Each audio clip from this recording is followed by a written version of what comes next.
खुलुमबाय स्टुडिअ दं आं राजिब बसुमतारी बे समाव चिरां जिल्ला रुनिखातायाव एबा रुनिखाता रेन्जनि सिङाव थानाय गोबोरखि हाग्रायाव मा जाथाय जादोंमोन बेखौ गोबाङानो मिथिखाबाय नाथाय बे समाव बे जाथायनि सायाव मोनसे गोदान थासारि सोमजिनाय एबा गोदान बाथ्रा मिथिनायखौ बे समाव मिथिना मोननाय जादों जेराव दंफां सिखावफोरासो एनजिअनि सोद्रोमाफोरखौ एबा एनजिअनि मावथिफोरखौ हाराखास्ति खालामदों नारखां नारसि खालामदों बे समाव मिथिना मोननाय जादों आरो बे समाव नोंथांनो बे बाथ्राखौ सोर बुंदों जों नोंथांमोननि गेजेराव लानानै फैगौ बे समाव सिगाङाव फोरमायग्रोनो नागिरदि आथिखालनि बिटिआर हाग्रा बिफाननि मावफुं सोद्रोमा रनजित बसुमतारी बिथाङा हाग्रा संरैखा खालामनो थाखाय एबा बिटिआरनि हाग्राखौ संरैखा खालामनो थाखाय बिटिआरनि सम्पदखौ रैखा खालामनो थाखाय जिब जुनार हाग्रा बिफां लाइफांखौ रैखाथि खालामनो थाखाय मोनसे एनजिअ दाना होनाय जादों नाथाय एनजिअनि बेफोर सोद्रोमाफोरखौ माखासे दुथांफोरनिफ्राय एबा दुथां दंफां सिखावफोरनिफ्राय दंफांखौ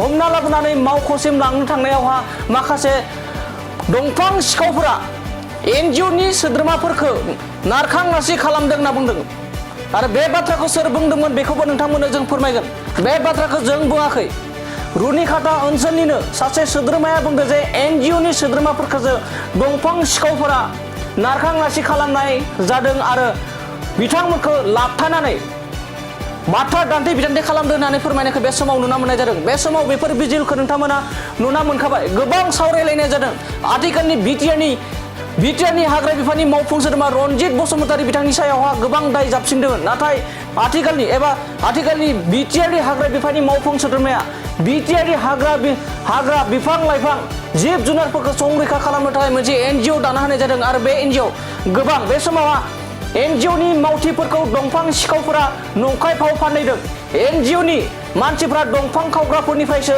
हमनानै लाना फैदोंमोन बे बाथ्राखौ बुंदों बिशप बसुमतारी बिथाङानो जाबाय बिशप बसुमतारी बिथाङानो बुंदों दंफां सिखावफोरा बे गेमखौ गेलेदोंमोन जेराव बैफोर दंफां सिखावफोरखौ एबा दंफां खावनाय सुबुंफोरनिफ्राय एनजिअनि सोद्रोमाफोरा हमनानै हाग्रानिफ्राय लाबोदोंमोन आरो बे दंफांखौ रेन्ज अफिससिम जायखिजाया माबा मोनसे रेन्ज अफिससिम लांबाय थानाय समावनो दंफां सिखावफोरा बिथांमोनखौ गाग्लोबनो नाजादोंमोन होननानै बे समाव बिशप बसुमतारी बिथाङा फोरमायदों बिशप बसुमतारीया माबेयाव खामानि मावो बे समाव जोंनिसिम सफैयाखै नाथाय बिथाङा फोरमायदों गावनि खुगाजों जे दंफां सिखावफोरासो एनजिअनि मावथिफोरखौ गाग्लोबनो नाजादोंमोन एबा नंखाय फाव फान्दायदों होनना बुंदों जेराव एनजिअनि सोद्रोमाफोरा दंफां सिखावफोरनिफ्राय दंफांखौ हमनानै दाबसेनिफ्राय गुबुन दाबसे मावख'आव लाना थांनो नागिरदोंमोन थामहिनबा बै हमनाय जायगानिफ्रायनो अफिससिम एबा मावख'सिम लांनो नागिरदोंमोन बिथाङानो रोखा बाथ्रा बुङो बिथांनि मुङा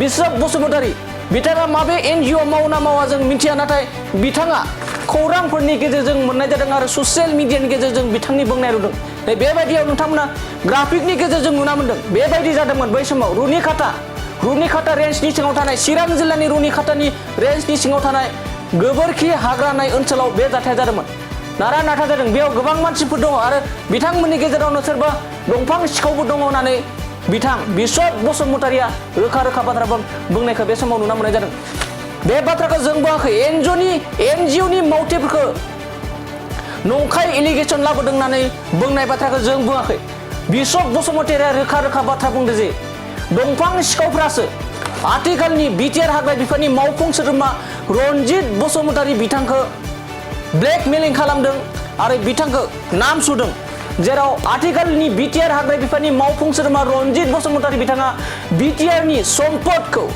हाग्रा बंग्रा बिफां लाइफां जिब जुनारफोरखौ रैखाथि होनोसो एनजिअ दादों आरो बेबायदिनो एनजिअनि सोद्रोमाफ्राबो दंफां सिखावफोरखौ हमदोंमोन एबा दंफां सिखावनिफ्राय दंफां खमैबो 5 निफ्राय 6 लाखनि दंफां हमनानै अफिससिम एबा मावख'सिम लांनो थांबाय थादोंमोन बे समावनो दंफां सिखावफ्रा एनजिअनि सोद्रोमाफोरखौ गोबां बाथ्रा दान्थे बिदान्थे खालामनानै नारखां बिरखां खालामनायखौ बे समाव नुना मोननाय जादों बेनो जादोंमोन बै सानखालिनि जाथाय आरो बेखौ लानानै गोबां माखासे सोद्रोमाफोरा नंखाय बानसावदों बे बाथ्राखौ रोखा फोरमायदों बिशप बसुमतारी होननाय सासे सोद्रोमाया दानिया फैदो बिशप बसुमतारी बिथाङा एनजिअनि सोद्रोमाफोरखौ दंफां सिखावफोरा माबायदि राहा लादोंमोन माबायदि खायदा खालामनानै बरनाम खालामनो सानदोंमोन एनजिअनि सोद्रोमाफोरखौ जों बिथांनि खुगानिफ्रायनो जों आबुङै मिथिना लानि কি হৈছিল দাদা ঘটনাটো ক'ব? যোৱাকালি ঘটনামতে এনেকুৱা হৈ গ'ল, মানে বস্তুটো ঢলপানী গোবৰকী চাৰৰ ৱেষ্ট ছাইডৰ ঢলপানীত ইয়াতে বহুত পৰিমাণৰ কাঠ আছিল, লগ কাঠ। তাৰপিছত সেইদিনা আমাৰ মানুহবিলাকে মানে গৈছিল আৰু কি, তাৰপিছত দেখি কিনি এইটো কালি লৈ যাম বুলি যোৱাকালি লোড কৰিলে আৰু লগত উল্টাপানী ছাইডৰ SSPও আছিল আৰু কি লগত গোটাইখিনি লৈ আহিল। লৈ অহাৰ পিছত শান্তিপুৰৰ অলপ 2-3 কিলোমিটাৰ আগত কাঠ বেপাৰীবিলাক এটাক কৰিল আৰু কি, আমাৰ ছাৰ্ভিচ প্ৰভাইডাৰ ল'ৰাবিলাক এটাক কৰিল। তাৰপিছত এটাক কৰাৰ পিছত অলপ ডাকা চাকা হৈ গ'ল আৰু কি। তাৰপিছত আনিল আমাৰ শান্তিপুৰৰ যে পুলিচ বিট অফিচত লৈ আনিল কাঠটো, তাতে ৰাখিল। তাৰপিছত ইহঁতে 1.5 ঘণ্টামান পিছত চব মিডিয়াবিলাক লোকেল মিডিয়াবিলাক মাতি লৈ আহিলে আৰু কি ইহঁতে কাঠ চোৰবিলাক। তাৰপিছত লোকেল মিডিয়াবিলাক আহিল, ইহঁতৰ পৰা বাইট ল'লে। বাইটত কি ক'লে ইহঁতে, মানে ইয়াত ছাৰ্ভিচ প্ৰভাইডাৰ ইনভল্ভ আছে বুলি ইহঁতে উল্টা মানে ষ্টেটমেণ্ট দিছে আৰু কি। কিমান টকাৰ মানে কাঠ আছে? 5-6 লাখ মান টকাৰ হৈ যাব এনেকুৱা। কোন বনাঞ্চল হয় এইটো ৰিফু ৰিজাৰ্ভ বুলি কয়। বহুত আছে তেনেকুৱা, বহুত কাটা আছে, বহুত বাপৰে বাপ। আপুনি গ'লে অলপ মনটো বেয়া লাগি যাব আৰু কি। মোটামুটি 3,000-4,000 চিফটি কাটি ৰেডি আছে তাতে। আচ্ছা, যিহেতু এইটো EMৰ নিজৰ সমষ্টি আৰু এই বিভাগটো বন বিভাগটো এইজন EMে চলাই আছে, তো আপুনি EM ডাঙৰীয়া কি ক'ব আচলতে? EM ডাঙৰীয়াটো অফিচতো ব্যস্ত থাকে। EM ছাৰে কৈ থাকে আমাক, মানে অলপ ষ্ট্ৰিট কোৰ্ট বুলি কয়।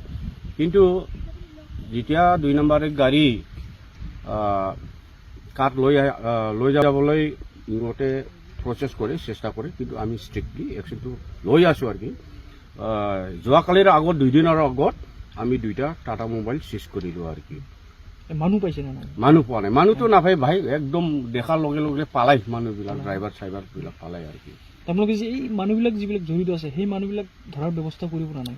এইটোতো ৰেঞ্জাৰ আৰু ডেপো ছাৰেহে জানে। এইটোতো প্ৰচেছ হৈ আছে বুলি শুনা পাইছে, কিন্তু মই এতিয়াও মানে ডিটেইলছ হেৰি পোৱা নাই আৰু কি। বস্তুটো এনেকুৱা কৰে কাঠ বেপাৰীবিলাক, যেতিয়া আমি গাড়ী ধৰোঁ ইহঁতো আগে থাকি কিনি সেই কাঠিবিলাক লগাই দিয়ে আৰু কি।